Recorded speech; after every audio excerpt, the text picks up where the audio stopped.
All right, listener, grab your metaphorical passport because today we are going on a pub crawl. A global one at that. I love it. And luckily for us, we don't even have to worry about a designated driver for this one. Though a glass of water between stops is never a bad idea. True, true. Well, I have to admit, when I first thought about pub crawls, I pictured, well, exactly that, crawling from one pub to the next. A noble pursuit, but maybe not the full picture. Exactly. Thanks to this Wikipedia article, I'm realizing it's a whole lot more. You ready to dive into this, expert speaker? Absolutely. Where should we even start? How about with a tradition that throws my initial image out the window? Even better. You have something in mind. I do. Let's talk about the Tixikitio tradition in Spain's Basque country. Excellent choice. Tiquititio. It's about as far from a casual pub crawl as you can get. Oh, how so? Well, picture this. You're not just hopping between any pubs. You're going to traditional Basque bars. Okay, I'm already intrigued. And it's not about downing pints. It's about savoring small glasses of wine called tixicos. So it's more about appreciating the little moments. Exactly. And, to top it off, these groups of friends often go bar to bar singing traditional Basque songs. Wow. So it's a pub crawl, but with culture woven right through it. Absolutely. It's about keeping those traditions alive, strengthening community bonds, enjoying shared moments. One tiny glass of wine at a time. That's beautiful. See, I would never known about this without this deep dive. Makes me want to book a flight. Right. Whole other world out there. Speaking of which, let's hop across the continent, shall we? Lead the way. Where are we headed? Let's pop over to the UK. Now, their pub crawls are about as far from the structured tiquitio as you can get. Oh, how so? More my speed then, less planning. You've got it. Think of it this way. In the UK, pub crawls are rarely planned in advance. It's a go-with-the-flow kind of deal. So more spontaneous. Exactly. You're catching up with mates at the local, one pint leads to another, someone makes a joke about that new craft brewery across town, and suddenly, you're off on an adventure. That's pub crawling as a choose-your-own-adventure story. I like it. And that's the beauty of it, right? The element of surprise. You never know where you'll end up or who you might meet. Sounds like a fantastic way to experience the local pub scene. But I imagine not all pub crawls are about stumbling upon hidden gems.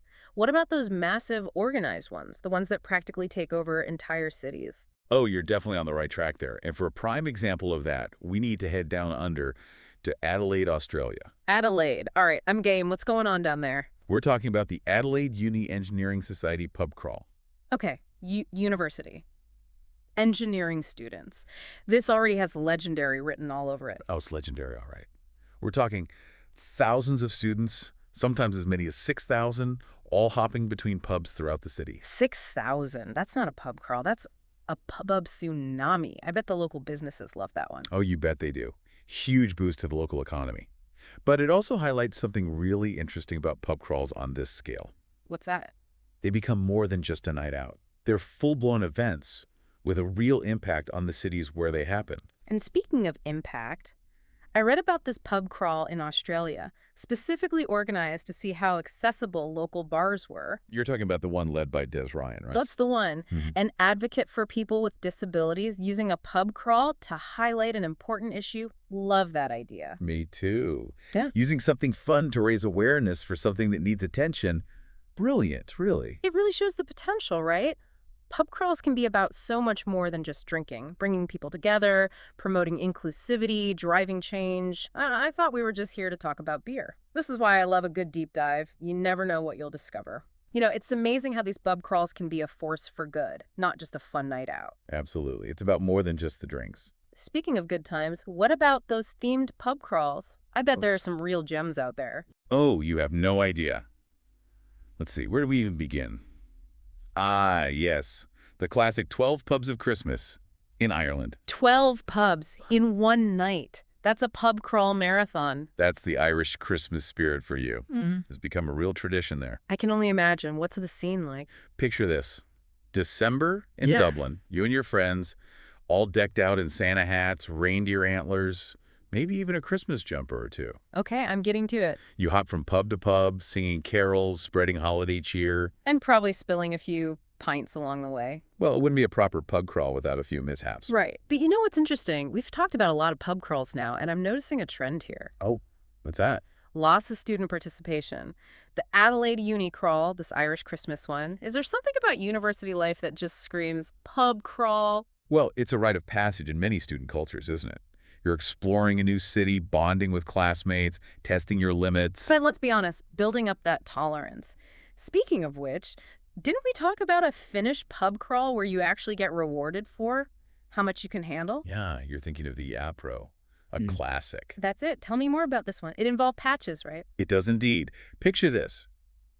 You're a student in Finland, you go on a pub crawl, and you earn patches based on how much you drink. Wait, seriously? Like merit badges, but for beer. Pretty much. And it's serious business. To get the top patch, the coveted golden one, we're talking some serious dedication. How serious are we talking here? For women, it's 17 drinks. For men, it's 19. Okay, that's a lot of drinks. Talk about a pub crawl hangover. But it's fascinating, isn't it? And shows how these events reflect different cultures. Totally. What one culture sees as a fun challenge, another might see as, well, a bit excessive. Right. It's all about perspective. But, not all pub crawls are about pushing limits. Some are just pure wholesome fun. Oh, absolutely. Sometimes it's about embracing the sillier side of life. Oh, do tell. I could use a bit of silly right about now. Well then, let's set the scene, shall we? Picture this. New Zealand, Talk Like a Pirate Day. Wait, hold on. People celebrate Talk Like a Pirate Day. Oh, they do.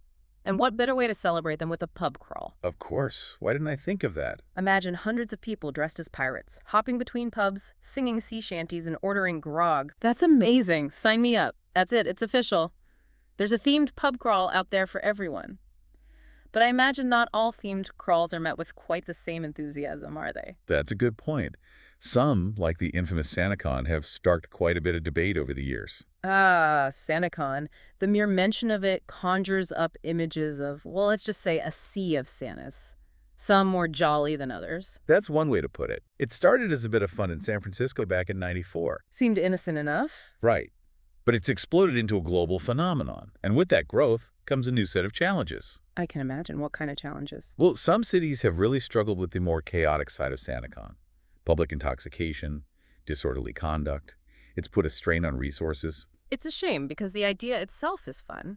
But it just goes to show even something as simple as a pub crawl can spark important conversations. Exactly. Like, what are the limits of acceptable behavior, especially in public? Right. Where do we draw the line between harmless fun and, well, actions that negatively impact others? It's a tough question, Yeah. and not one with an easy answer.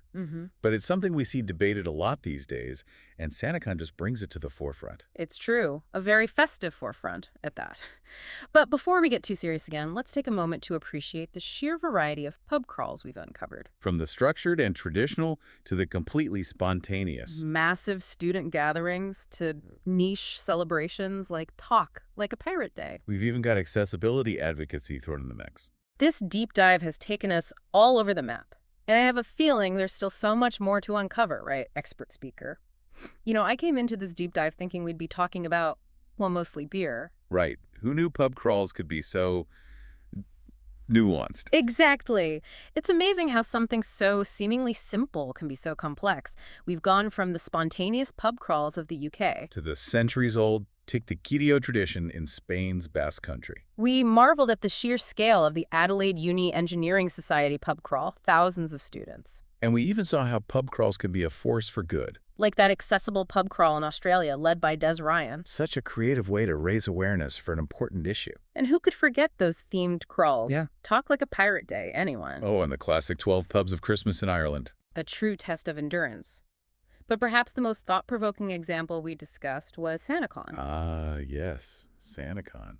The poster child for the complexities of pub crawls. It really highlighted that tension between individual fun and collective impact, didn't it? Definitely. It's that question of how do we balance our desire to let loose, have a good time, with a responsibility we have to our communities? Where do we draw the line between harmless fun and behavior that negatively impacts others? It's a question with no easy answers. And it's something we see debated across so many aspects of society today.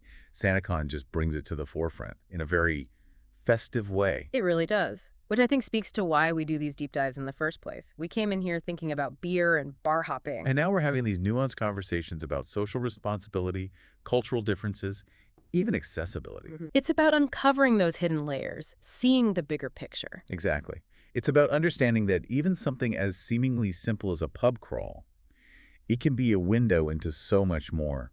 Absolutely. So next time you see a group in matching t-shirts headed towards the pub, or maybe even consider joining one yourself. Remember, there's often a lot more to the story than meets the eye. Cheers to that, and cheers to exploring the world one fascinating topic at a time. This has been another eye-opening deep dive.